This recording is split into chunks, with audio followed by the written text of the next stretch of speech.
Olá, eu sou o Fernando Sembranelli, CEO e founder do HighHub.tech, um ecossistema excepcional de líderes inovadores em saúde.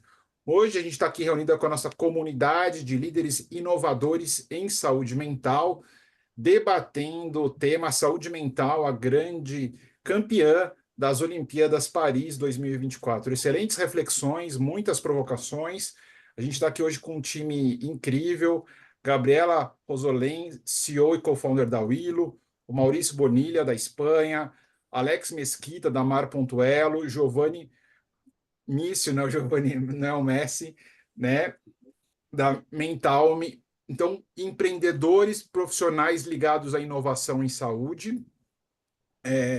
O Kenny Ramponi, que é enfermeiro especializado no atendimento de saúde mental, atende no setor público e privado, uma experiência excepcional. Então, hoje aqui a gente vai estar de fato trazendo, discutindo esse tema que é a grande reflexão positiva que as Olimpíadas estão trazendo para a saúde mental.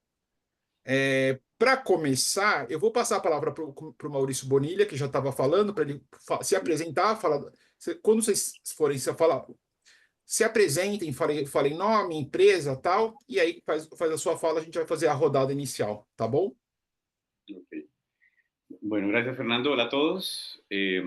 Yo soy colombiano, pero en este momento estoy en España y soy el CEO de Saluta. Saluta es una startup de salud mental que nació en Chile y que hoy está en Colombia, en Chile y en España. Justamente estoy en el proceso de apertura y del proceso en España.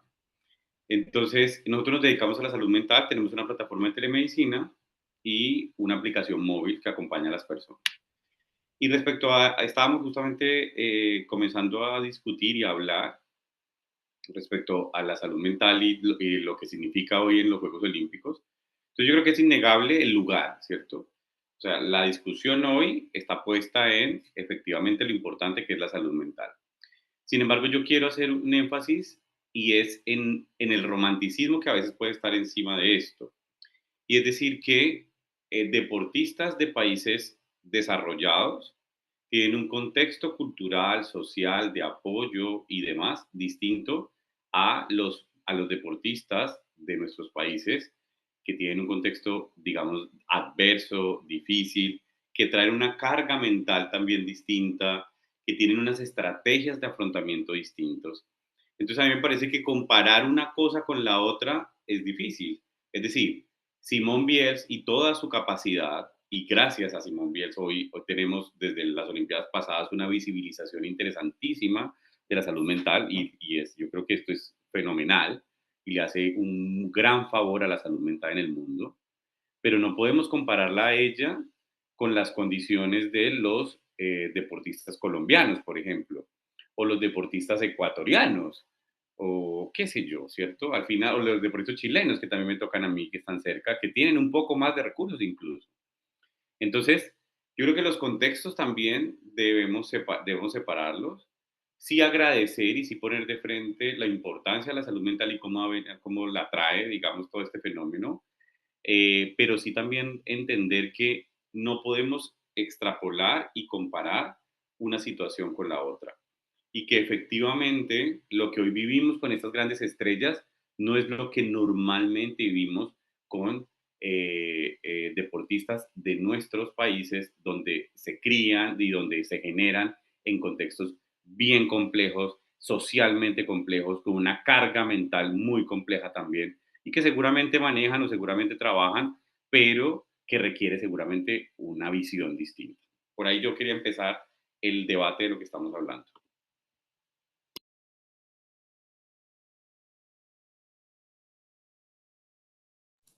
Tá ¿Sigues sem en áudio, Fernando. Tá sem o áudio.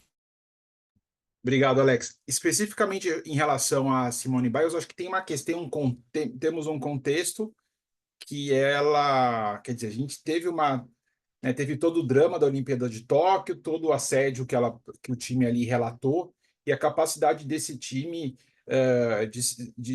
do time se superar, né? A própria atleta que ficou com bronze no solo também tem uma questão também que quase parou de treinar. Então você percebe que eu acho que houveram em diferentes países a questão, né? Eu acho que é muito intenso, né? Eu acho que os relatos que a gente está escutando são relatos realmente de grandes desafios, e esse eu acho que é um ponto fundamental, né? Eu acho que para você ter uma performance máxima, você tem que ter uma hiperestrutura, assim, né? Tem que ter realmente uma capacidade e tem que ter um ambiente que dê suporte quando aparecem essas questões. Vou passar agora para a Gabi para escutar um pouco da visão dela.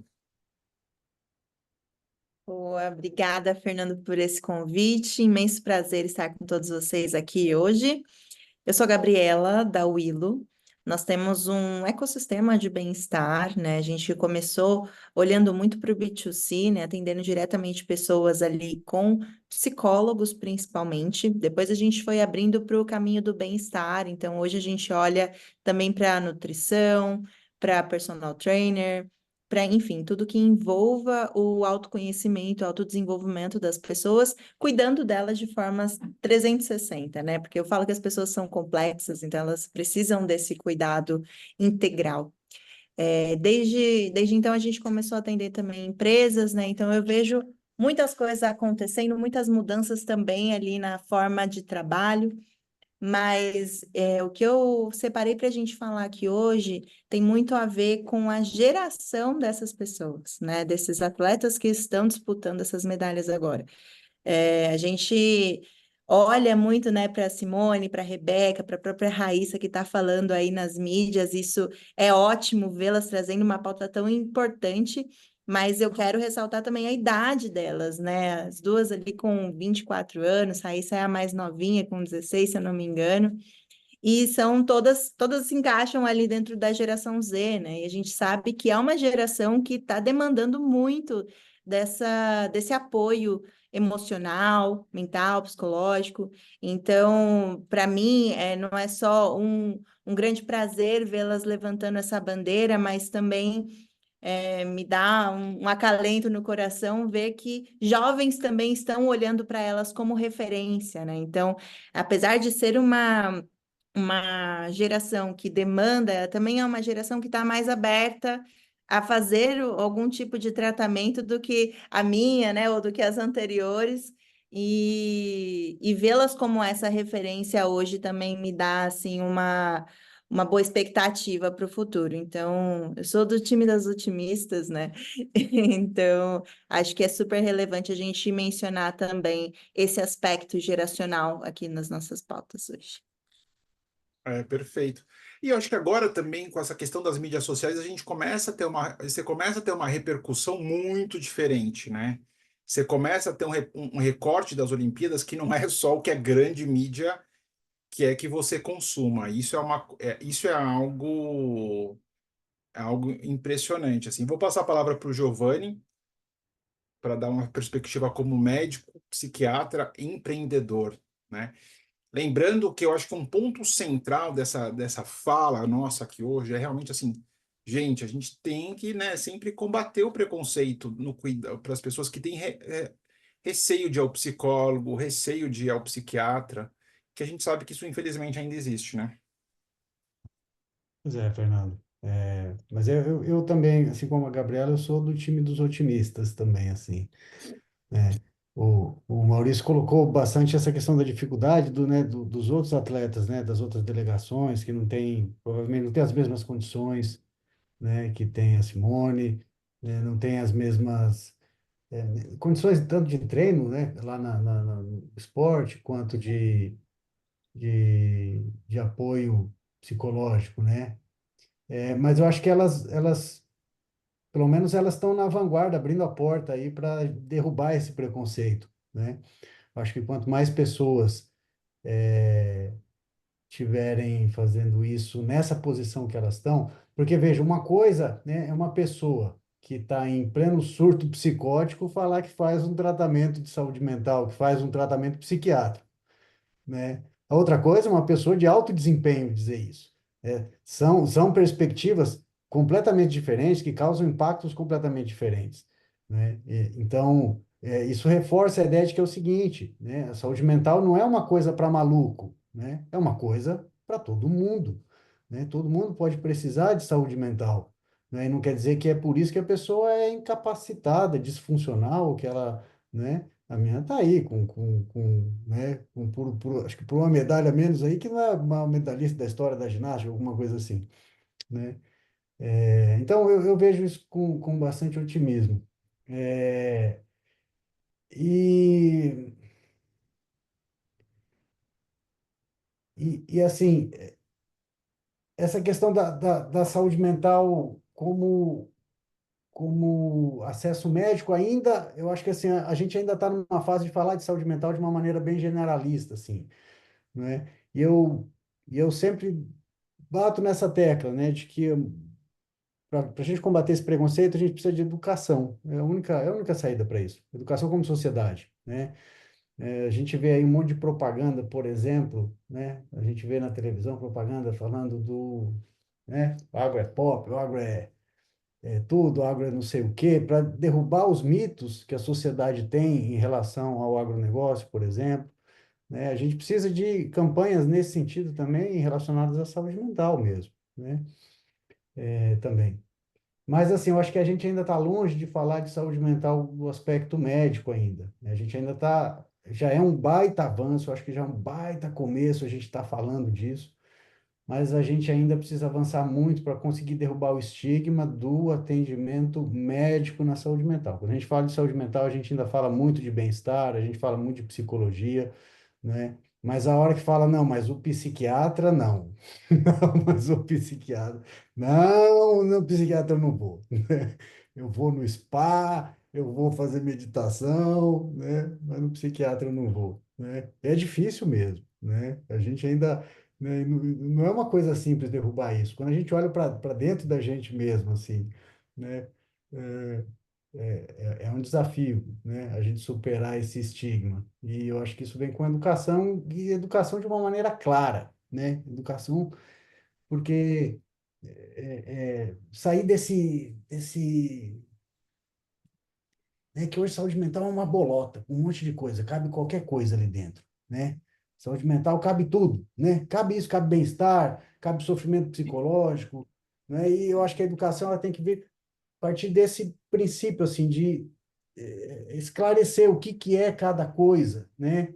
Eu gosto dessa perspectiva, né, de ver a saúde mental dentro de um contínuo de saúde mental, né, de três elementos que se interagem, né, o cérebro, a personalidade, o ambiente. A partir desses três elementos interagindo, a gente enxergar a saúde mental dentro de um espectro que vai desde o alto desempenho mental, né, as pessoas que, nesse momento, olhando nesse corte, ela tem agora uma boa saúde mental, ela está numa boa condição mental, né, que é a pessoa que precisa só manter os bons hábitos para manter essa boa saúde mental, né? E aí, quando a pessoa passa por algum estresse, que ela não tem recursos, ferramentas psicológicas para lidar com aquela demanda do ambiente, ela entra num estado de sofrimento psicológico, né, que é onde ela precisa de uma ajuda de algum profissional de psicologia que ajude ela a ressignificar aquilo, a encontrar maneiras de lidar com aquela demanda do ambiente, porque esse estresse, quando ele não é manejado, então essa pessoa entra num estado de sofrimento psiquiátrico, começa a ter alterações biológicas, alterações no funcionamento cerebral, né? Alteração de sono, apetite, cognição e etc, né? Então, acho que esse contínuo ajuda bastante a gente a entender de uma maneira mais clara a saúde mental. E eu acho que o caminho para a gente derrubar o estigma, o preconceito, é essas pessoas irem na frente, abrindo a porta e a gente indo atrás, esclarecendo e organizando o conteúdo. Acho que só. É, eu acho que exatamente, né? Acho que a gente estava. Essa questão do acesso ao psiquiatra no Brasil é um grande gargalo, assim. A minha esposa faz agenda médica, assim, e mesmo nas grandes cidades, a gente percebe que você está no limite de capacidade, assim, falta profissional, né? E aí tem uma reflexão, eu fui num evento recente, esse ano, ano passado, a gente falou assim, e o quanto e por que na prática aqui no Brasil a telepsiquiatria ainda não virou uma realidade? Isso toca, às vezes, até em dificuldade profissional. A gente tem aqui muita gente que trabalha, né, nessa área. Mas esse ano eu li uma matéria do Wall Street Journal falando de pessoas, pacientes, que tinham seus diagnósticos, mas por motivos pessoais, o remédio me interfere, não eram aderentes à terapia. E aí realmente você vê pessoas que acabam ficando excluídas, né? E aí o quanto que o acesso e a adesão medicamentosa são fundamentais, independentemente do nível socioeconômico, que isso não está restrito a poder comprar o remédio, é aceitar Não. que tem que tomar o remédio de uma forma frequente, mas eu acho que, né, eu acho que isso é muito. Eu vejo que essas coisas estão relacionadas, Fernando, né? O que você colocou, né? Por exemplo, acho que em parte o acesso ao psiquiatra, por exemplo, né? Que você estava colocando no Brasil, a gente falta muito psiquiatra, sem sombra de dúvida. Mas eu acho que, digo mais, falta mais ainda psiquiatra bom, né? Porque psiquiatra para Você, mandar. como psiquiatra, você pode falar, eu fico numa posição neutra. Porque não, verdade, porque veja, tem um monte de gente que nada mais é do que um mero prescritor de medicação, né? E se a gente for pensar ainda em toda a estrutura de saúde mental, né? No que é possível fazer dentro da saúde pública e da saúde suplementar, muitas vezes não é nada mais do que chutar alguma prescrição de medicação, que é muito diferente de você tratar um paciente, né? Acredito realmente que a tecnologia vai ajudar bastante nisso, é para isso que a gente vem trabalhando na Mentalme, para desenvolver tecnologias que possibilitem, né, um tratamento mais rápido, uma recuperação mais completa do paciente, através de tratamentos mais assertivos, né? Eu acho que a tecnologia é a grande saída para isso, né? Não adianta, metade do mundo pode virar psiquiátrico, eu acho que ainda não vai dar conta como a tecnologia vai dar disso, né? É, mas um pouco vai nisso, né? Se você não tem um tratamento assertivo, né? A relação de a adesão de qualquer tratamento já é difícil, né, Fernando? Até o tratamento de diabetes, de hipertensão, ela já não é a que a gente gostaria. Na psiquiatria, mais ainda por conta do estigma, do preconceito. Quando a pessoa se depara ainda com eventualmente algum efeito adverso, ou principalmente a falta de orientação de que isso vai passar, calma, espera, né? Vamos trocar a medicação, vamos ajustar, espera que esse efeito, lidar com esses efeitos adversos, né? É muito importante. Quando o paciente não tem essa orientação, ele abandona o tratamento mesmo, né?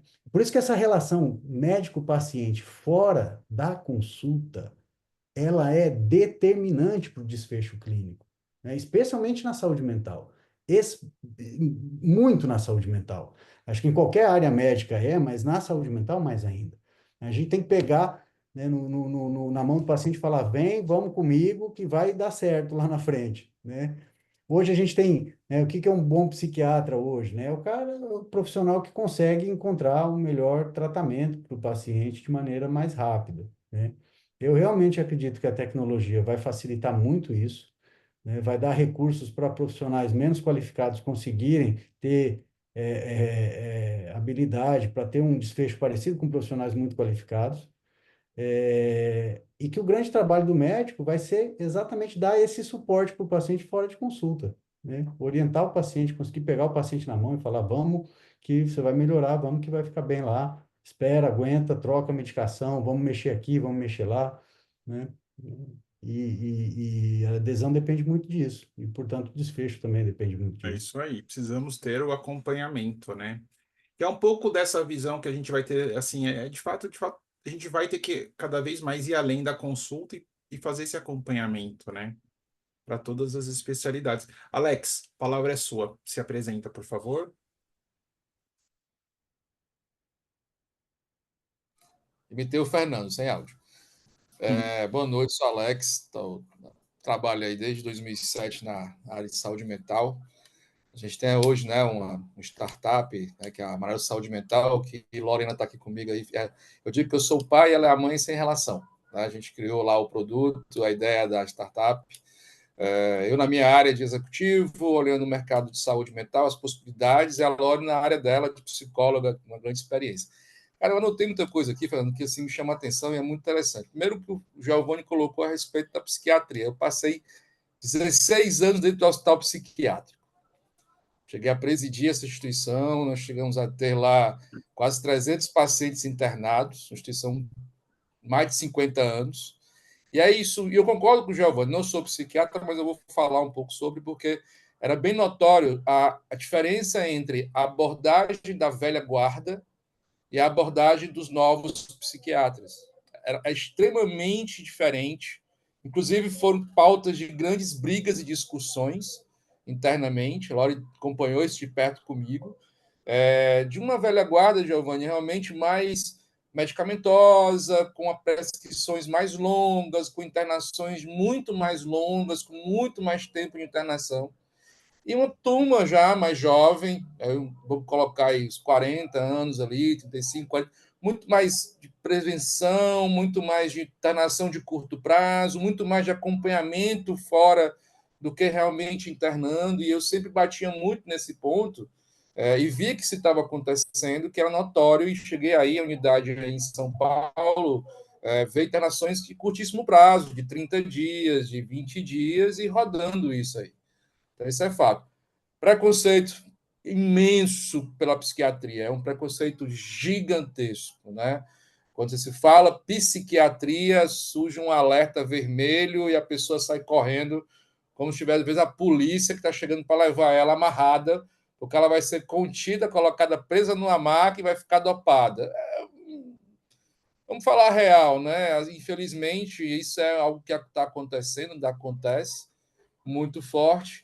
E que aí, Fernando, Giovanni, eu não sei ainda como é que a gente vai conseguir, né, quebrar isso. Mais alguns pontos interessantes que eu vou trazer aqui. A selfie, muito que colocou o Gabriel. É o pódio da selfie. Já perceberam isso? Que é o pódio da selfie? As meninas fazem o selfie ali no pódio. Vocês perceberam que há uma relação de competição, mas colaboração muito maior? A geração é muito mais colaborativa. Bate palma para a outra, ela acha legal que a outra ganhou. O princípio da competição nessa geração mais nova ele muda completamente do princípio de competição que a gente tinha antigamente. A gente percebe isso no momento ali da comemoração disso daí. Mas é sim, a geração de 16 anos da Raíssa, que é bicampeã olímpica, medalhista olímpica com 16 anos de idade, que tem uma visão completamente diferente da relação. Mas como colocou muito bem o Maurício, a gente tem um desafio muito grande, porque isso é uma separação de um extrato muito específico da sociedade, né? Apesar que no Brasil a Raíssa e a Rebeca elas vêm de uma situação de vulnerabilidade social muito forte. A Rebeca andava 2 horas a pé para conseguir treinar.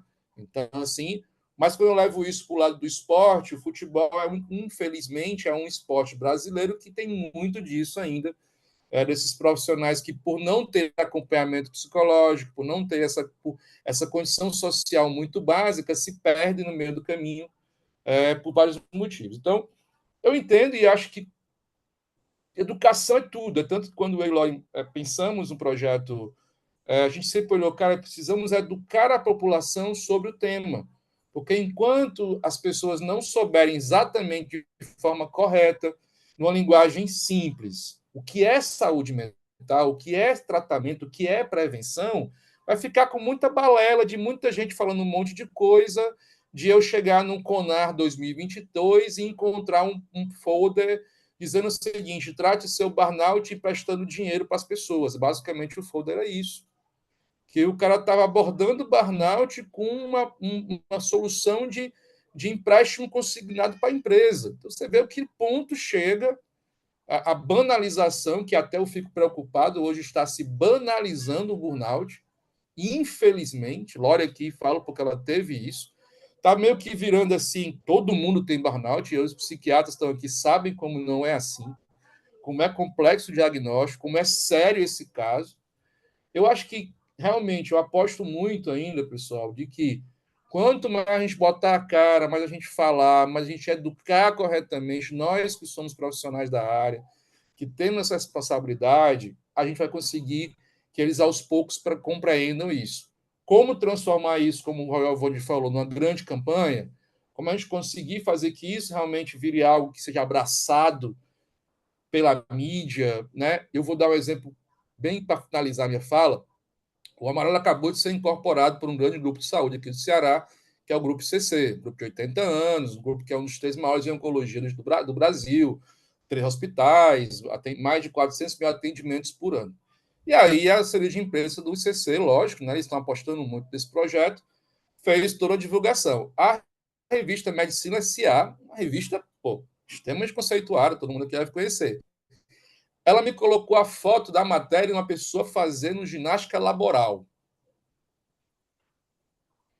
Aí eu olhei, eu disse, obrigado pela matéria, mas, sabe assim, a desconexão do que estava sendo abordado para a foto que foi imposta. É como colocou o Giovanni. Não que ginástica laboral, não que na educação física não seja importante, mas qual era a conexão que tinha 3 pessoas esticando o braço para cima, tinha a ver com a notícia que um grande grupo de saúde incorpora uma startup de saúde mental focada em prevenção e saúde mental, que traz educação, terapia online e análise de dados. Nenhuma. Mas você percebe como isso ainda, infelizmente, há uma falta de conhecimento, não só populacional, mas até mesmo por parte da imprensa. Mas esse é um ponto. Esse é um ponto. Acho que todos nós, em um dado momento, a gente, né, eu acho que saúde mental necessita de comunicação. E é uma pauta que demanda muita comunicação. A forma como ela é feita, nossa senhora, assim, precisa de qualificação, né? E eu acho que, por exemplo, mesmo, e eu acho que a gente já vem conversando com vocês, mas mesmo para nós, olha, eu sou um profissional que tem um viés de comunicação, um pilar de comunicação, né, no iHub. Por exemplo, trazer o tema suicídio, tem temas sensíveis, suicídio, a própria esquizofrenia, né? Eu acho que tem temas que são muito sensíveis, né? Abuso de álcool e drogas em adolescentes. Tem muita, assim, e aí do nosso lado hoje, a gente debate, mas a gente sempre vai debater com os melhores profissionais. Porque tem que ter uma responsabilidade, tem uma responsabilidade de quem comunica e tem uma corresponsabilização de com quem fala, né? Lorena, por favor. E welcome, Craig. Very good to have you here.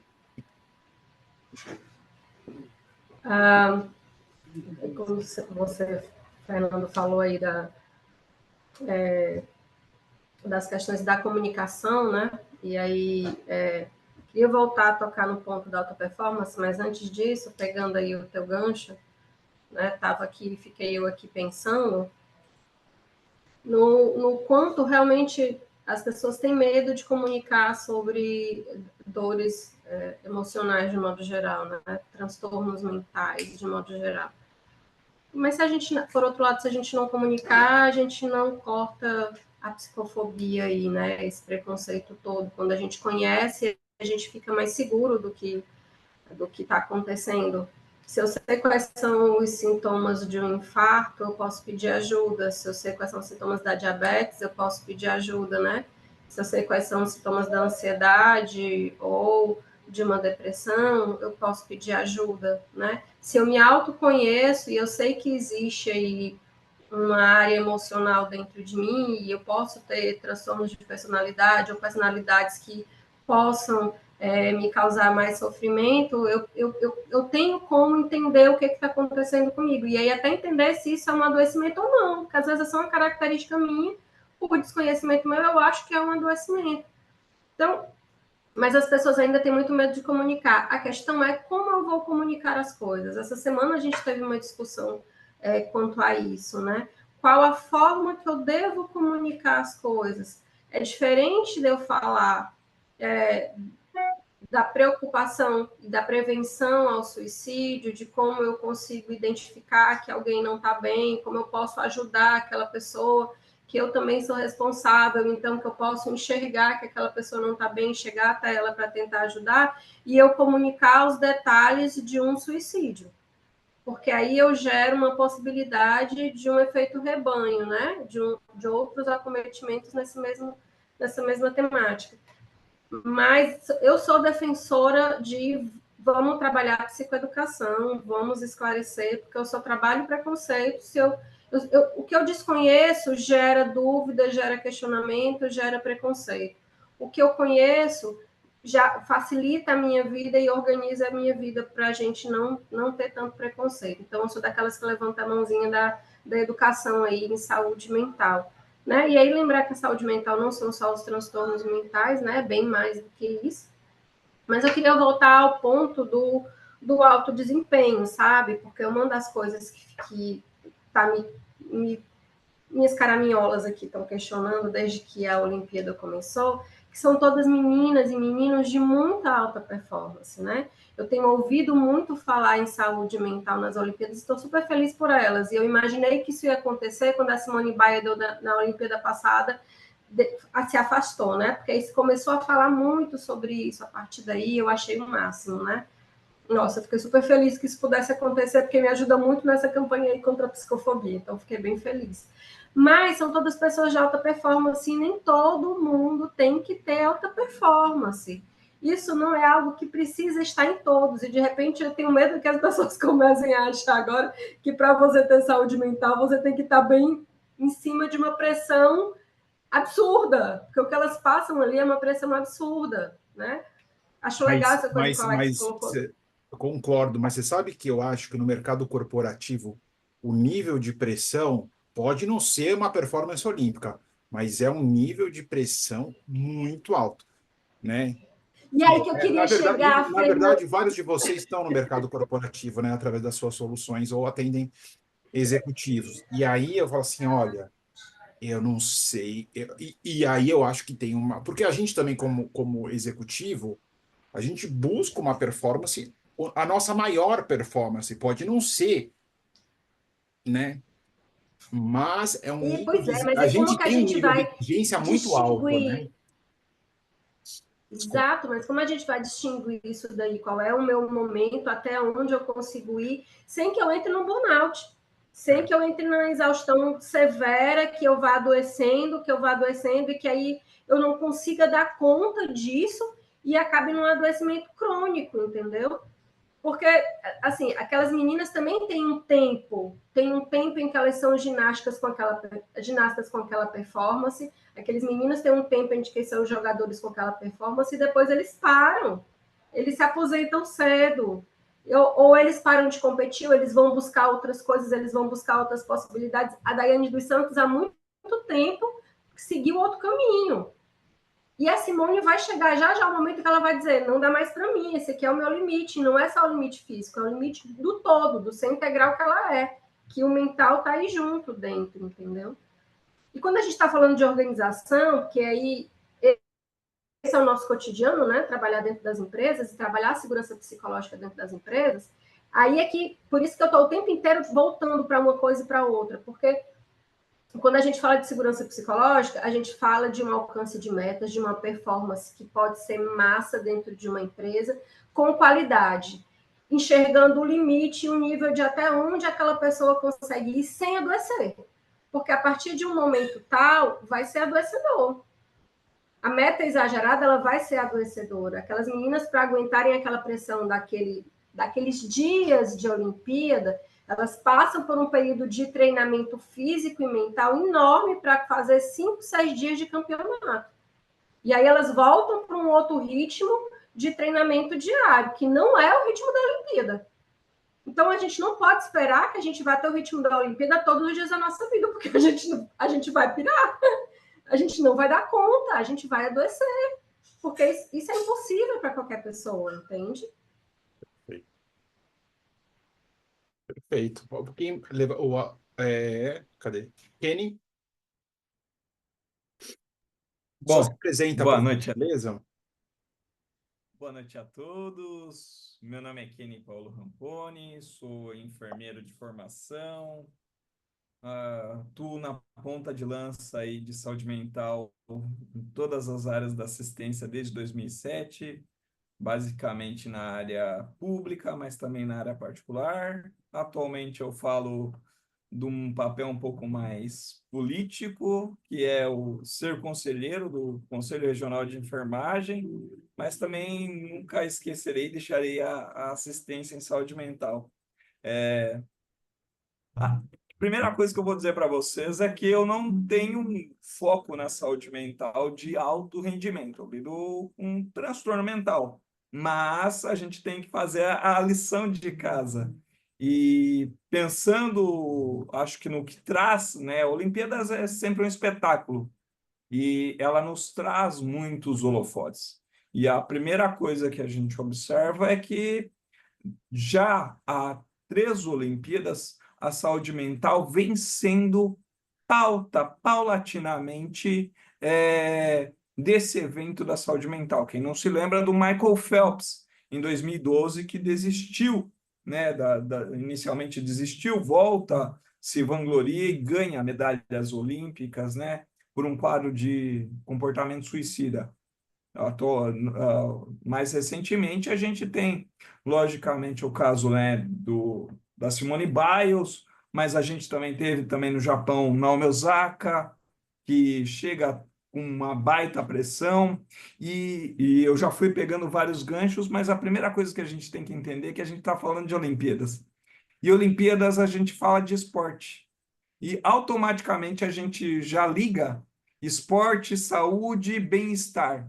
Mas o quanto que aquilo é de fato um bem-estar e saúde mental? Será que aquilo é um bem-estar e saúde mental? Uma coisa que me preocupa é algo que a doutora Gabriela falou, outros colegas falaram, que é a questão da idade, gênero e geração. Eu gosto muito de Olimpíadas porque eu gosto disso aqui, moedas, colecionar. E eu acompanho muito as trajetórias olímpicas. E se a gente observar, há pelo menos 3 Olimpíadas atrás, dificilmente a gente viria uma atleta com 16, 15, 14 anos. E por novos esportes que têm se introduzido, porque as Olimpíadas, engana-se aquele que acha que é só o ápice do que é olímpico, do que é perfeito, mas é também comercial. A gente não pode esquecer que as Olimpíadas também é comercial e essa pressão é também comercial, é política, né? A Olimpíadas em 45 foi usada em 42 foi usado para medir força, né, antes da Segunda Guerra Mundial. Então a gente não pode perder isso de noção, o quanto que China briga com os Estados Unidos indiretamente, eles não podem se degladiar, o quanto isso não é uma pressão. Então, a que custo a gente tem uma medalha de ouro para um país? É óbvio que eu adoro a história de um país que tem uma medalha de ouro, da menina que estava voluntária no Rio de 2016 e ganhou a primeira medalha de ouro no país dela, mas e os outros, né? E essa pressão? Será que faz sentido uma menina de 14 anos ir para uma Olimpíadas? Era essa idade que a Raíssa tinha. Era para ela ter 12, se de fato as Olimpíadas tivessem acontecido em 2020. Isso me preocupa, enquanto profissional de saúde mental que já atendeu na unidade infanto-juvenil, o quanto que a gente coloca essa pressão. E, puxando, eu vou pegar alguns ganchos, tá, pessoal? E depois eu faço um fechamento. Pensando no Maurício, né, na fala do Chile, dos acessos, hoje eu dou aula também para uma pós-graduação que atende o Peru. Quanto que a saúde mental latino-americana tem acesso? Quanto que a gente consegue dar acesso à saúde mental? Porque nós estamos falando de atletas de alta performance, eu espero minimamente que a gente tenha um atendimento psicológico, mas a gente sabe que isso não é uma realidade. Seja nas Olimpíadas, seja na Copa do Mundo, muitos treinadores são contrários a terem psicólogos nos seus vestiários ou nos seus atendimentos. Várias federações já falaram que eram contrárias ou não era tão legal assim. A gente já teve um ano que um colega, não sei se psicólogo, terapeuta, queria fazer com que a seleção olímpica brasileira queimasse o pé numa chama de fogo. Quem não se lembra disso, acho que em 2004, 2006, se eu não me engano. Eu vou esquecendo as datas, mas vou lembrando os fatos. mas isso me preocupa. Isso me preocupa porque agora a gente vai falar um pouquinho sobre as mídias. E pensando em mídia, saúde mental, na alta performance, nessa coisa da self-medal, me preocupa as trends do que a gente tem, do que a gente chama de saúde mental, né? E daí a gente coloca tudo numa grande bola, como disse o Alex, e uma dessas grandes bolas foi eu indo para o CAPS, né? Eu, no dia mais legal, indo para o CAPS com a minha amiga. Isso também é preconceito, isso também é estigma. Então, a gente tem vários contrapontos. A gente, legal, vamos compartilhar. Não, isso a gente tem que repudiar também de maneira tão veemente quanto o manicômio, enfim, qualquer lugar que a gente seja contrário, porque isso é uma descomunicação, e concordo com todos os colegas. Acho que o caminho de uma melhor atendimento, de uma melhor qualidade da assistência em saúde mental é pela educação. Então, eu, enquanto conselheiro do Conselho Regional de Enfermagem, consegui, junto com uma equipe, liderando, né, a coordenação do Grupo de Trabalho de Saúde Mental, liberar um curso de 15 horas sobre comportamento suicida para profissionais de enfermagem. Isso está disponível de maneira gratuita, 15 horas, com vários especialistas de enfermagem e saúde mental, um curso de especialistas em saúde, de enfermagem e saúde mental para não especialistas, para atenderem nos diversos serviços. Isso para falar e finalizar essa primeira fala, que a gente fala muito de saúde mental, a gente mistura o que é saúde mental, o que é psiquiatria, e acho que a gente precisa comunicar sobre isso, mas a gente ainda não consegue tocar no ponto o que é promoção em saúde mental, o que é prevenção em saúde mental, e o que a gente tem de acesso à saúde mental. Digo isso porque uma das áreas que eu mais gosto é de políticas públicas em saúde mental, e a gente vem de retrocessos atuais em saúde mental e se reestruturando para um cuidado melhor em saúde mental. Mas a gente ainda tem muita coisa para ser reparada. Então, pensando aí nas questões olímpicas, ela nos acende alguns pontos. A gente pode pensar em o quanto esse alto rendimento se beneficia da saúde mental. A gente sabe que sim, mas a que custo essa saúde mental precisa existir? O quanto que a gente consegue dar para um atleta olímpico essa saúde mental, mas não consegue dar à população a saúde mental? Quanto a gente tem de preconceito dentro dos comitês olímpicos internos, enfim, essa é algumas das questões que me saltam e me chamam bastante atenção. Acho que para começar esse bate-papo, acho que são alguns pontos aí para a gente dialogar. Perfeito. Não, excelentes colocações. Acho que eu acho que saúde mental, cada vez mais, ela tem um aspecto político dentro dos conselhos, um aspecto político, né, dos governos. Na última semana passada, eu tive numa plenária com a deputada federal Tabata Amaral, candidata à prefeitura de São Paulo, que ela debateu a questão da saúde mental e é muito, e ela também, independente de gostar, assim, de preferência, É uma pauta dela, né? ela é uma pessoa de alta performance, ela é bastante impressionante. E ela tem uma fala muito clara em relação à saúde mental. Eu vou passar a palavra agora para a Bruna de Martino Martella, também, que é uma psiquiatra, uma colega psiquiatra pela Santa Casa, começando a trilhar um caminho de inovação, é a primeira vez aqui como nossa convidada. Oi, gente, boa noite. Então, como o Fernando falou, eu sou psiquiatra, né? Atualmente eu fico mais na parte assistencial, no consultório. E eu acabei anotando aqui algumas coisas também, conforme vocês foram falando. E uma das coisas, né, quando a gente fala de alta performance e esses atletas de excelência ficam em pauta, ficam em evidência, as pessoas falam muito do volume de treino deles, que realmente é enorme. Mas a gente não pode esquecer também, e eu bato nessa tecla, que eles têm uma rotina muito rígida. E junto com esse volume grande de treino, tem um volume grande de descanso, porque eles são submetidos, então, a esse estresse, assim como nós somos rotineiramente. Estresse é algo bom, é algo inerente a todos nós, né? Só que aonde está o X da questão, né? Tá no descanso, uma coisa que nós muitas vezes não sabemos, e aí a gente vê essas questões de burnout e tudo, porque as pessoas acham que ser produtivo é trabalhar o tempo todo, é treinar o tempo todo, é fazer tudo o tempo todo, mas isso na realidade é contraprodutivo. O produtivo, na realidade, é você, às vezes, ser submetido, né? Esses atletas são submetidos a situações muito estressantes fisicamente, psicologicamente, mas para conseguir ser atletas de excelência, eles têm esse período de descanso também, né? Voluntário, às vezes até involuntário, né? Tendo em vista o que aconteceu. Mas eu vejo que existe essa distorção, sabe? De pensamento, às vezes, dessa questão da produtividade e agora quando a gente fala de atletas.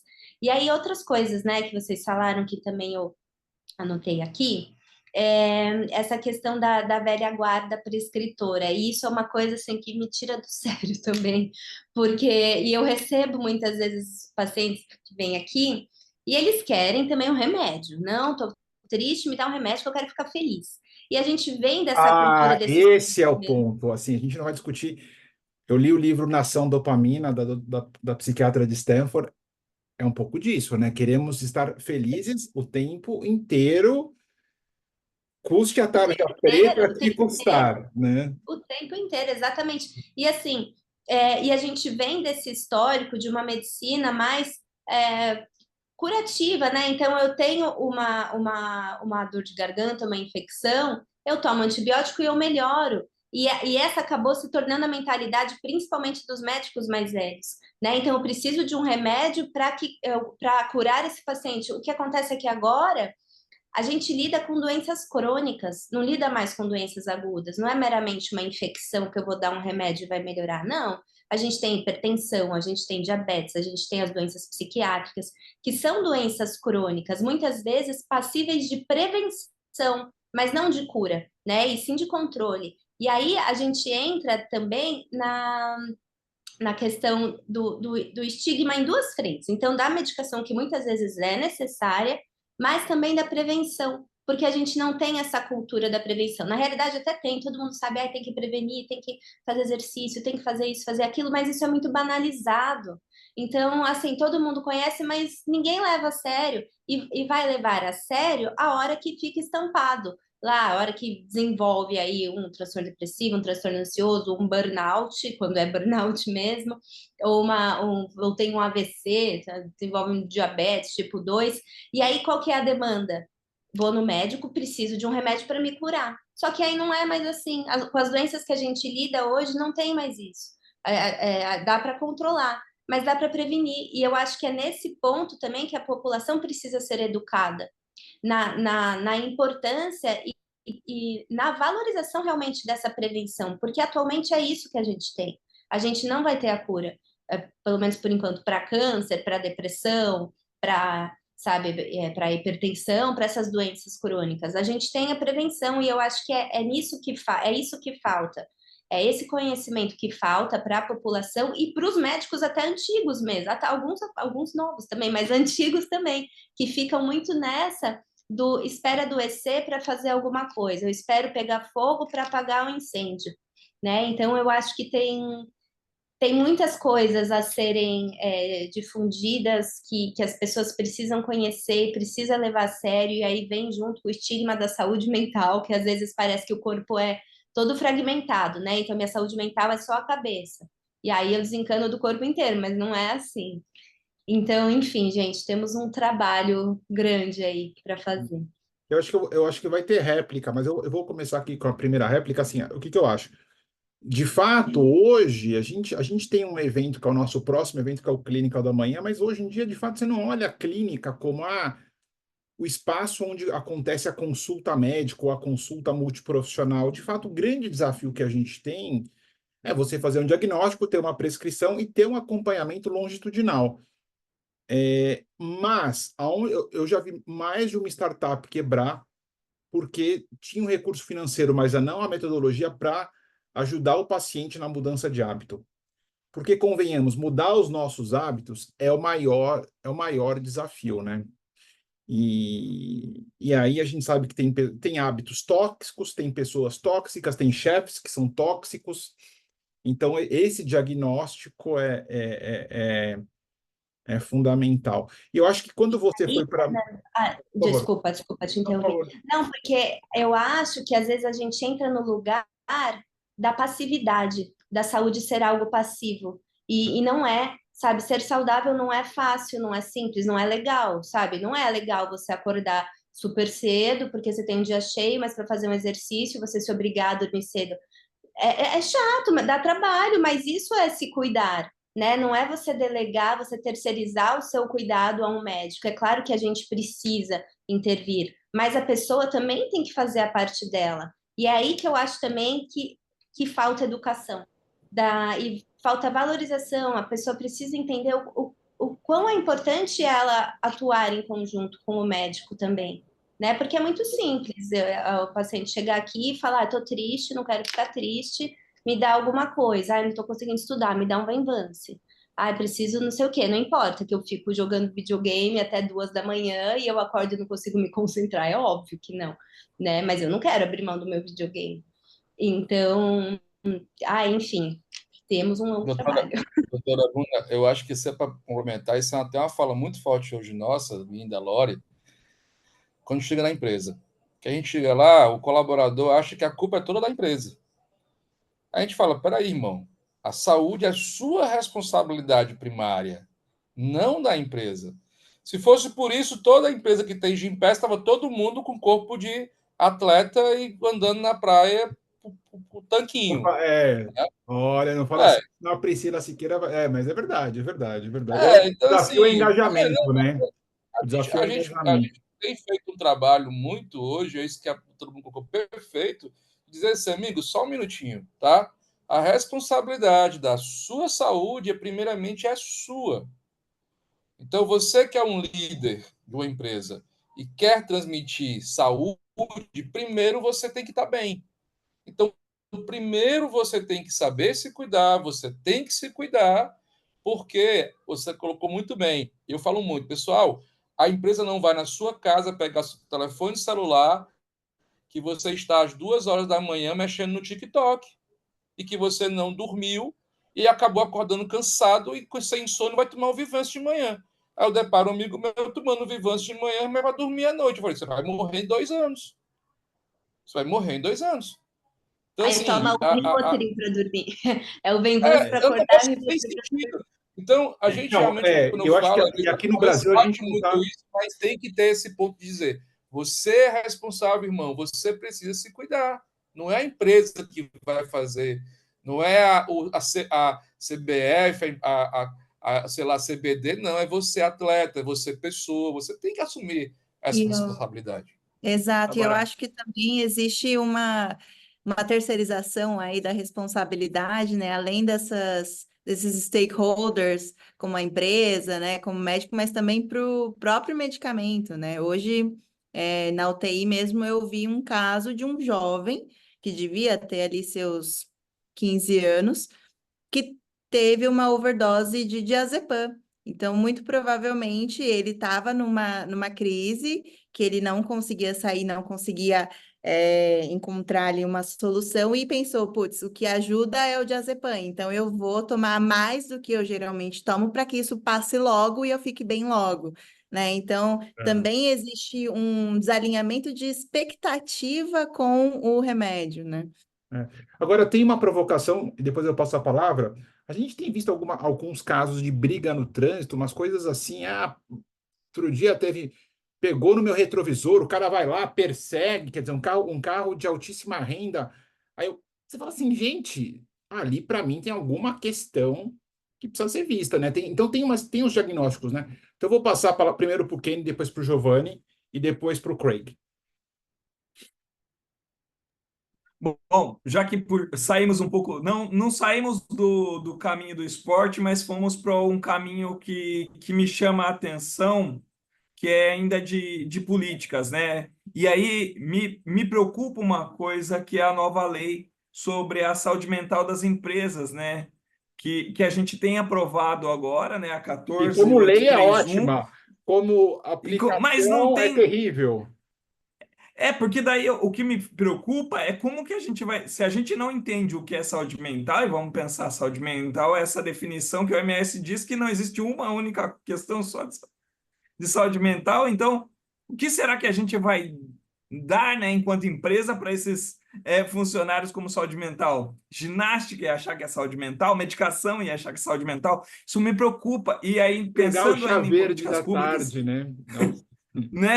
né, com Setembro Amarelo, ó, vai lá, filho, ó, tá aqui a camisa, veste, vamos bater a foto e ó, acho que isso é uma coisa que vem me preocupando porque, né, se a gente pensar, uma das questões que mais afeta os nossos atletas é a questão, né, que a colega colocou, que é o que que a gente faz quando a gente está descansado. Como eu não sou um atleta de alto rendimento, eu gosto de colecionar moeda, mas todo mundo aqui tem seus pequenos vícios, né? E tem os seus ócios criativos. Cada um vai ter sua questão, cada um que se resolva. Mas nesses casos específicos, o que que a gente vê no mundo dos esportes?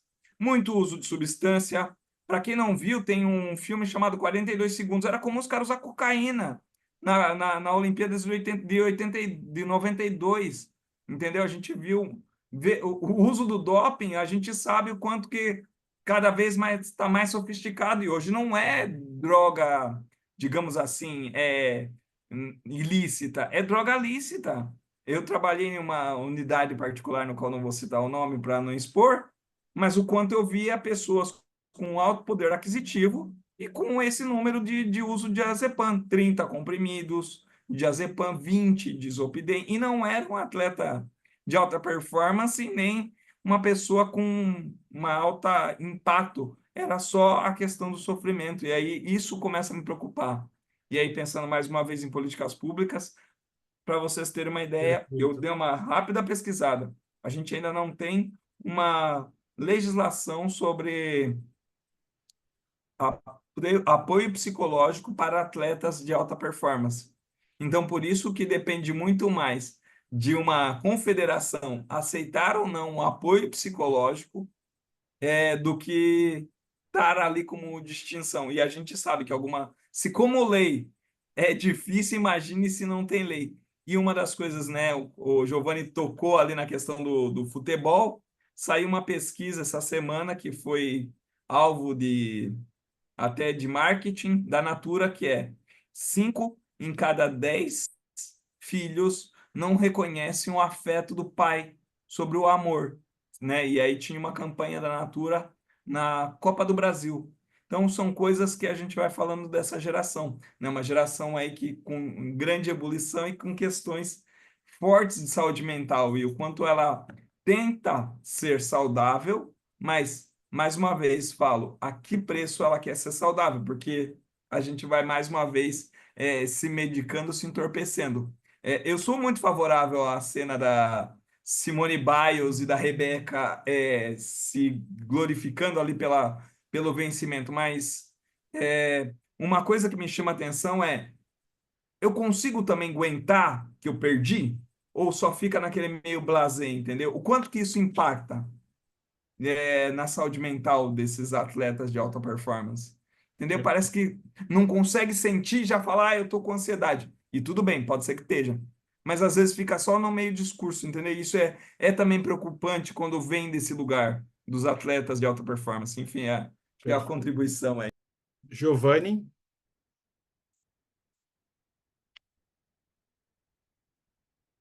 Só tira o mudo. Perfeito. Oi, consegui aqui tirar do mudo aqui. Não, eu queria só complementar, eu achei que a Gabriela, né, colega que acabou saindo aí sem bateria, né, que falou, achei que estreou com medalha de ouro aqui, assim, excelente. Bruno, A Bruna, legal, Bruna. Porque trouxe essa questão, né, que o Kevin colocou, né, de ser saudável a qual custo, né, mas assim, vejo Não, que, e que só para não... fazer uma provocação, a gente não enxerga, né? Assim, a Visa não estava publicando como é que a população está consumindo esses remédios tarja preta. A gente estava com um apagão de dados, quer dizer. Então, quer dizer, Ah, quanto que a população está consumindo de Zolpidem, quer dizer, a gente não enxerga com clareza isso, né? Eu acho que nem pois é. ele, nem o órgão regulador enxerga. Não. Mas o que eu quero colocar, Fernanda, é essa questão de que o esporte, ele não é necessariamente uma coisa, o alto desempenho no esporte, né, ele não é necessariamente algo saudável, né? Não é necessariamente, é absolutamente o inverso de ser saudável, né? Porque ele exige, algumas vezes, algumas coisas que vão fazer mal no médio e no longo prazo, como, por exemplo, o doping, né? Para a pessoa ter esse alto desempenho lá, né? Conseguir muitas vezes atingir metas, né? No esporte. E assim também na vida como um todo, né? Então, a gente vê isso também no ambiente corporativo, né? As pessoas usando o Venvance para conseguir produzir mais, né? Então, esse é um ponto, né? O outro é a respeito o quanto que isso está relacionado com a doença, né? Porque uma coisa que colocaram é isso, assim, o Alex colocou isso, que muito da conta da saúde mental vai cair no colo da empresa, né? Eu acho que muito político se aproveitando dessa indefinição da saúde mental, vai jogar a conta no colo das empresas, né, dos problemas de saúde mental, e para livrar o do Estado ali, entendeu? Né? Bom, e eu acho que Porque criar legislação é fácil. Porque, assim, criar legislação tem um rito que é claro, né? Passa na Câmara, passa no Senado, você cria a legislação. Mas o quanto que essa legislação é capaz de melhorar o bem-estar e a saúde mental nas empresas é que eu tenho minhas dúvidas, né? Exatamente. Se a gente nem define o que é saúde mental direito, né, como o Kenny colocou, né? É. Mas assim, a saúde mental, ela vem a doença mental, ela aparece dessa relação da diátese e estresse, né? Quanto tem de resiliência e quanto de estresse que você está submetido. E eu já tive uma opinião muito sólida a respeito dessa questão corporativa aí, de que essa tem que ser uma decisão individual da pessoa, né? O quanto eu tolero, o quanto eu estou disposto a tolerar, a suportar de estresse, né, com a minha resiliência. Hoje eu já tenho uma opinião que já não tenho mais tanta certeza disso, né? Depois de que eu ouvi eu ouvi a declaração da diretora de emergência da Vale do Rio Doce durante o desastre de Brumadinho. O discurso dela, o relato dela foi algo que me marcou muito. Ela disse que ela trabalhava de maneira incessante naqueles primeiros dias, né, do comitê de crise, diretor do comitê de crise da Vale, naqueles primeiros dias, trabalhando de maneira incessante, né, sem parar, até que o presidente da Vale chegou e tirou ela de lá, falou, você precisa sair, vai embora. E ela ficou indignada com isso. Ela falou, como? Eu estou dando o meu máximo aqui, eu estou, né, fazendo o possível e o impossível aqui para... Ele falou, porque você vai ter um problema, você vai ter um burnout, você precisa sair daqui. Você já deu, precisa de outra pessoa agora, que é exatamente o que a Bruna colocou, né? Você precisa descansar, você precisa parar, você precisa se recuperar, você precisa se reconstruir mais forte, que é o que acontece com qualquer músculo, né? Para depois você voltar aqui com mais resiliência e continuar dando continuidade para isso, né? E ela não se dava conta disso, né? Então, eu acho que a legislação ela tem que passar por algumas medidas nesse sentido, né? Estabelecer regras onde o indivíduo não consegue colocar essas regras para ele. Perfeito. Agora eu vou passar agora a palavra para o Craig Delarge, que ele é né, ele atuou como executivo em multinacionais há muitos anos. Eu o conheci quando ele estava numa posição global na Takeda, olhando inovação. Ele tem um interesse específico em saúde mental, atua como consultor na área de inovação. Ele é uma pessoa bastante brilhante que no futuro próximo vai se, né, dando tudo certo, vai se mudar para Portugal. Mas, so, Craig, it's very nice to have you here with us today. I know you have a great interest with mental health. You see it in different both in the US and globally. So today we are mostly discussing what the Olympics has brought us in terms of thought about mental health. Simone Biles, Rebecca, and many athletes are speaking about this. So I would like to hear from you what the Olympics has brought you about mental health. Okay, so thanks a lot again for the invitation, Fernando. And it's good to see all of you that are on the forum. And let me start by saying congratulations on the performance of Rebecca Andrade and the gold medal that she won. We're very happy to see that. And I think probably one of the best displays of the Olympic spirit is what we saw, I think it was last evening, where the two American gymnasts saluted Rebecca. If there's any demonstration of the younger generation teaching us what the future of good relations and good mental and social health can look like, there's probably not a better example recently than we've seen of that.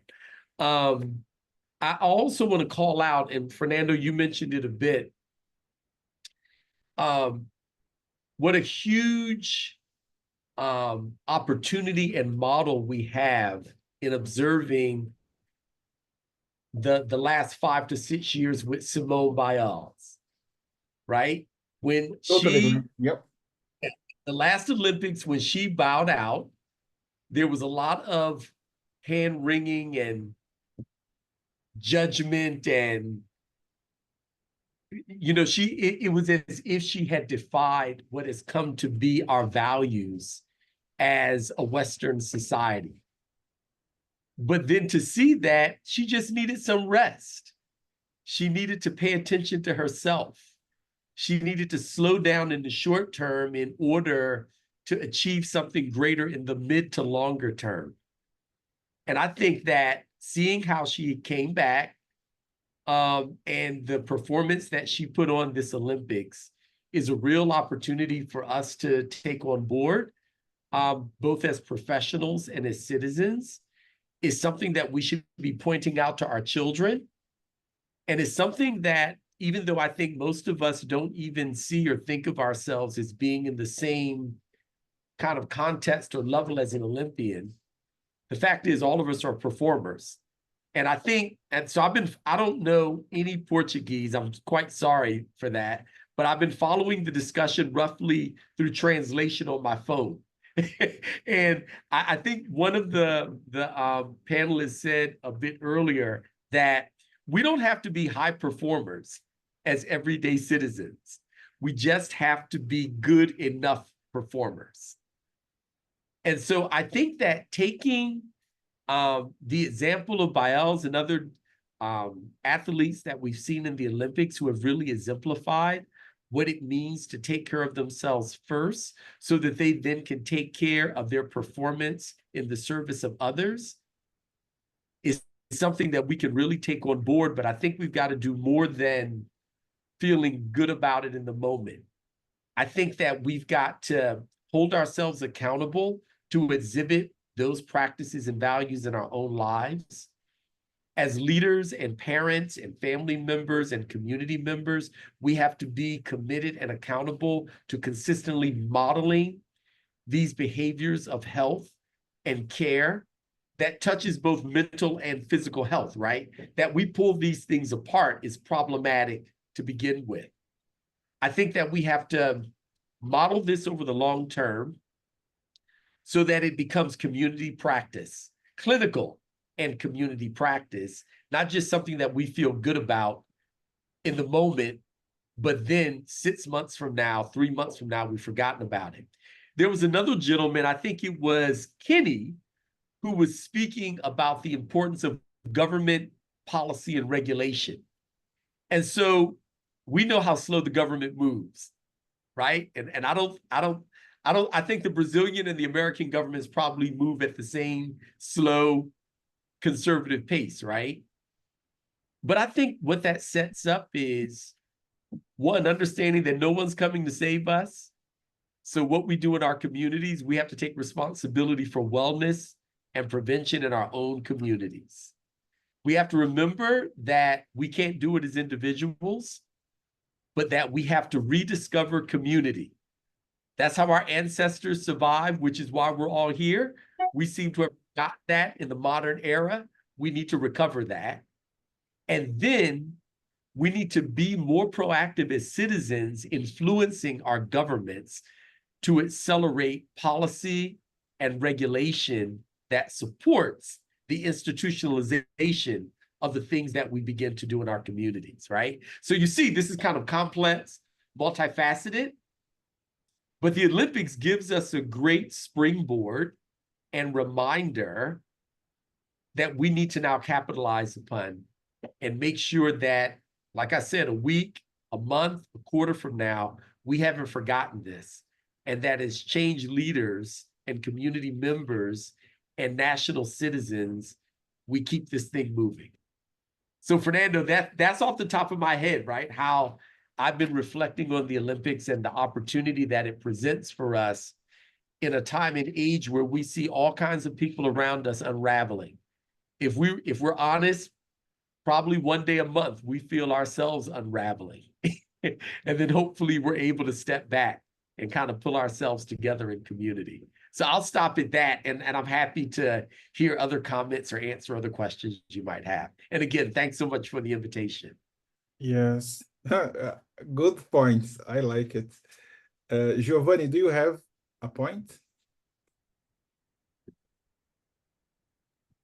No, not now. Not for this moment. Okay. So, Craig, you think that in the case of Simone Biles, it's truly amazing. I mean, the way that, because Simone Biles, she was not privileged. She was taken away from her mother. Her grandmother had to take care of her. And in the last Olympics, there were some issues with one of the persons in the team. So it was really something truly amazing, this transformation. How do you see that? You see that something that it was as Simone Biles as individual, or the whole gymnastics team from the USA that went from one side to really put mental health and respect and to really evolve as a team? Yeah, so I'll tell you, I think that Simone Biles, the model, is someone who is grounded in a community of people who remind her of what her native values are. And if she's ever tempted to get swept away by the temptations of performance and success and the expectations of the larger society that she's in, you can see how she got back to first principles and was more loyal to what her grandmother and her community taught her, that helped her to get where she is, and was not willing to walk away from that just because of the pressures of the larger society, and what I'm going to call the industrial athletic complex that sees her as a commodity that they can use to make money. And, you know, she serves that up to a degree, but she wasn't willing to sacrifice her long-term productivity and performance just because there's a whole industry. I mean, she is an industry, right?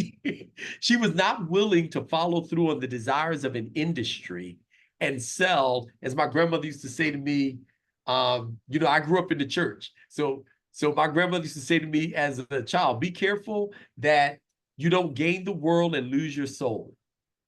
And I think she's an example of someone who maintained her soul, and she still got the world, as we can see this year in the Olympics, right? But if she had kept pushing herself, she wouldn't have been back for this Olympics. And again, I think that's a great lesson that we can take away, but we need to go, as I said before, we need to go further than taking it away as some theoretic feel-good moment.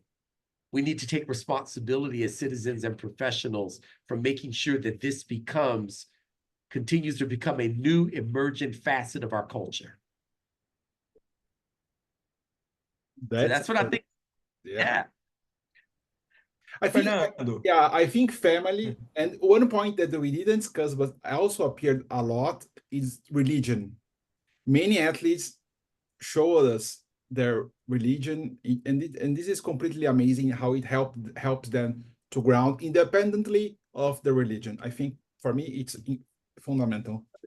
Yeah, and Fernando, so the term that I also want to put to that is spirituality, where for some people their spirituality is grounded in a religion, but we also see when we look at social statistics at least in the United States, that there's a growing number of people who are, they refer to themselves as spiritual but not religious, right? Well, we have the research that shows that people who meditate, people who have a higher purpose than just themselves, whether that's divine or otherwise, people who engage in some practice of solitude, meditation, and groundedness, people who surround themselves with a community of support, whether they call that religion or otherwise, are generally healthier. You know, I read a study that said that when you pray, it really doesn't so much matter if there's a God on the other end of the prayer actually benefits your nervous system. And that you believe in something, you just get a greater benefit from that, right? So again, these are the things that all of us, we had elders in our families who told us, who modeled for us, right? That if you do these things, this is what has sustained us as families and communities for millennia. It's just that in this modern age, I think we've had a moment where we thought, well, we can do without that. But I'm really encouraged to see younger people rediscovering that. And I think that, so, you know, I talk that way because I'm almost 60 and I'm a grandfather. So you guys will have to excuse me. Most of you are much younger than I am. I get that, right? But, you know, I very much feel that it's our role as those who are leaders to really now watch how we encourage and model and support a next generation that is going to live in the shadow of the trees that we planted. Yeah, that's a famous quote by Tagore. You know the meaning of life when you recognize that you're planting trees whose shade you will not sit under. So this is what we need to be committed to as leaders. All right, Fernando, what's next? Very good. Thank you. Thank you. Bom, gente. Fernando. Thank you very much. Muito obrigado a todos. Alguma consideração final, pensamentos? Achei muito... Eu acho que para o Alex, a questão eu só queria deixar eu acho que é fundamental a gente trazer e valorizar, né? Porque é um tema, não sei o que, não falo, meu, fundamental. Não, eu só queria colaborar aqui com o Fernando, peraí que a Alexa abriu a boca aqui. Com a coisa que o Fernando falou, o Giovanni falou agora, na verdade, por pouco tempo, é verdade, tá? Quem não acompanhou, não viu, acabou de ter uma reunião da Tríplice que ajusta a questão das NRs do Brasil. Aconteceu agora dia 30. E a nova técnica NR1, ela vai ter que atender agora a prevenção psicossocial.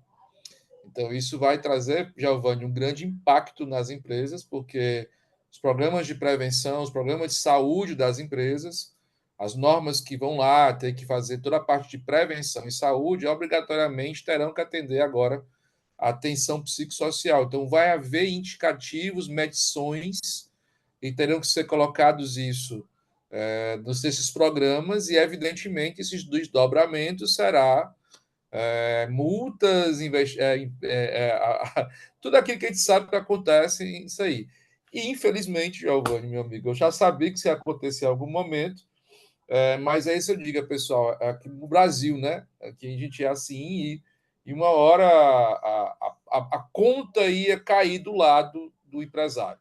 E, infelizmente, essa conta vai cair de vez agora, porque quando vem uma NR dessa, se prepare, você vai ter uma NR, ela vai começar a investigar essas atenção psicossocial, e daqui a pouco é o antigo LER lá antigamente, a cadeira, a iluminação. Daqui a pouco vai vir uma outra norma específica, até porque a gente tem uma ISO aí, Fernando, de 2021, 45003, só sobre isso. Então, é uma tendência muito forte, pessoal. Beijo muito forte isso, sabe, Fernando? Que é um envolvimento, talvez depois, até, Fernando, um outro momento para trazer o pessoal de medicina do trabalho, olhando para a saúde mental comparativa. Eu tenho percebido um grande envolvimento dos médicos do trabalho. É importante até eles se envolverem, porque também, você imagina, estou falando aqui com pessoas que atuam na área há muito tempo, nós temos psiquiatras aqui nesse momento, psicólogos de muitos anos de formação. Você imagina o que é na medicina do trabalho, que a gente sabe como é que funciona em muitos momentos de uso dos ASOS. Você tem que começar a se preocupar com isso, a turma não tem informação nenhuma sobre isso. E está caindo no colo deles, já caiu no colo deles, porque vai bater na porta deles para eles estarem lá dando laudos de normas técnicas para testar ou não se a empresa está apta a ter um ambiente saudável emocionalmente. Então, acho que cabe uma discussão, sabe, Fernando, sobre esse tema com pessoas da área de medicina do trabalho. Boa. Excelente ponto, excelente provocação. Algum outro pensamento para finalizar? Eu acho que eu só quero ressaltar que a gente não pode esperar a cada 4 anos para conversar novamente sobre a saúde mental no esporte ou sobre esperar o setembro para conversar sobre comportamento suicida. Eu acho que essas são rodadas que a gente precisa cotidianamente conversar, seja no ambiente corporativo, seja nos diversos ambientes, seja nos ambientes dos esportes, mas a gente precisa reforçar as políticas públicas em saúde mental. Mais uma vez, a gente demorou para ter as conferências nacionais em saúde mental, a gente tem muita dificuldade para se articular. Eu fico muito feliz em estar aqui representando a enfermagem em saúde mental, estando como conselheiro, podendo estar como conselheiro num ambiente muito difícil e falando sobre saúde mental, trazendo essa bandeira. O Fernando me conhece já de longa data, sabe que eu carrego a bandeira da atenção psicossocial, da linha da reforma psiquiátrica, e é uma felicidade. E a única coisa que eu queria complementar e perguntar, Fernando, que era para o Craig, mas tudo bem, a gente fica para a próxima, para mim, em particular, o que Simone Biles fez ali em 2020/22, né, que é na Olimpíadas de Tóquio, e ela já tinha feito anteriormente, é um movimento, né, de levantar e falar, ó, não, né, fica aquele entorno, o que será que está acontecendo com ela? Mas aquilo parece reverberar também nas políticas de saúde mental, que a gente sabe que é muito aquém nos Estados Unidos, a minha pergunta seria para o Keig se aquilo que ela fez ali em Tóquio impactou na saúde mental dos americanos, porque ela claramente levanta uma bandeira que para mim é muito comparativa ao Me Too, enfim, parece solo, mas ela era uma representante de uma delegação de algo que não é exclusivo, né? A gente viu agora na Espanha, no Campeonato Mundial, o técnico que foi expulso por uma questão muito cotidiana, né? Uma coisa que a gente fala pouco no futebol, que é o abuso, né? Mais uma vez o abuso sexual e mais uma vez a minha preocupação, porque o esporte é saudável, mas o ambiente esportivo a gente sabe que não é tão saudável assim. E a gente sabe que medidas foram tomadas, nos Estados Unidos as medidas foram mais drásticas, mas sempre a gente tem essa coisa da impunidade que rola. Então são duas questões um pouquinho separadas, um pouco como que impactou a saúde mental da Simone Biles na cultura americana e o quanto que esse ambiente esportivo foi afetado, porque ali foi uma denúncia que houve. Perfeito. Acho que essas eram as minhas considerações e acho que fico à disposição aí, enquanto enfermeiro e conselheiro. So, Craig, 2 questions. One regarding when Simone Biles declined to compete in 2020 to 2022, how did it impact the mental health policies in the US in general? Did it brought more awareness, criticism? We know that there's a lot to improve. And the second part is what was the impact of her decision in the US sports in general? So your mic is off. Okay. Yeah, thank you. Obrigado. So I think generally there was not an impact of her decision from the last Olympics that you could say happened in terms of government policy. But certainly it advanced a discussion in American society around the importance of mental health. And you get different types of responses, right? There were people that thought she was weak and not really worthy of being called an Olympian and all this sort of stuff. And then there was another part of the discussion was, no, she's actually a model of healthy behavior and is willing to admit it while the rest of us are losing our minds. Like, we should be more like her, not less like her. And so, because of her profile and the level of credibility that she has, it sends a wave through society when someone at her level of performance takes a stand like that. I'm pretty sure it had more of an impact on young people, but young people are the future. That's where there should be the impact. And I think that that's what actually contributes to this sea change that we see in society. Right? And then get this. Now the discussion continues another level because there's no proof like success, right? So anyone who 4 or 5 years ago said, well, it was wrong for her to do that, no one can argue now that she made the right decision for herself, for her career, and frankly, for the sport of gymnastics by taking the stand that she took at the time. And I think that that is the ultimate beauty, is it's not theory now.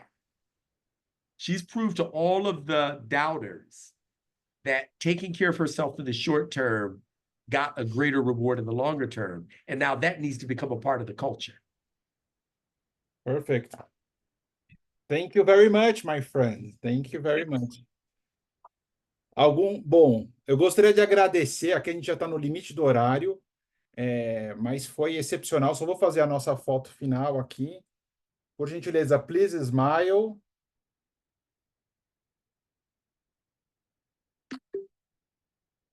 Bom, super obrigado a todos, né? Agora, como a gente tinha falado no começo, né? O Health Nova, nosso propósito vai ser um ecossistema, né, excepcional, voltado para os líderes inovadores em saúde. Esse aqui é a nossa comunidade de líderes inovadores em saúde, focados em saúde mental.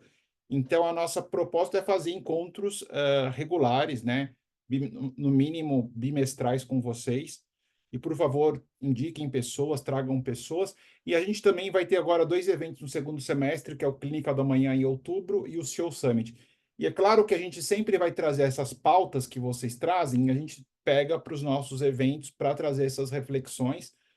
Acho que em termos de saúde mental tem muita coisa. Esse lado que o Alex trouxe do lado corporativo, isso, assim, olhando para o momento brasileiro, isso vai ter grandes impactos, né, Alex? Até em termos de oportunidade de negócio, essa intersecção de saúde mental com medicina do trabalho, isso é uma questão muito... talvez para mim foi a coisa mais, assim, eu acho que fora a questão, em termos de futuro, é uma questão que tem impacto. Mas tem várias discussões aqui interessantes que apareceram, né? Eu acho que tem uma questão também que é muito forte, quer dizer, das pessoas também viverem numa sociedade que não querem sentir dor, né? E é claro que tem... E aí, assim, alguma dor a gente vai ter que... a gente tem que começar também a trabalhar um nível de tolerância maior, né? Senão a gente vira... Você vira... Tem uma prescrição para tudo, o tarja preta não tem limite, você tem independências, enfim. Então, acho que a gente realmente tem uma literacia aí também, né, de saúde mental, que eu acho que é um ponto também que a Lorena tocou, que é fundamental, né, gente? Enfim. E temos coisas boas, Alex. Vamos fazer já pensar pro próximo encontro, já trazer um pessoal de medicina do trabalho, tá bom? Como temática. A gente coordena isso, tá bom? Gente, obrigado, viu? Boa sorte, obrigado. Thank you so much, Craig. Obrigadão. Obrigado a todos que nos acompanharam. Obrigada, Di. E esse vídeo Tchau, pessoal. vai estar no nosso canal do YouTube, tá bom? Para aí podem compartilhar. Obrigado, gente. Boa noite. Boa noite. Tchau, tchau, que eu ainda vou a Ribeirão.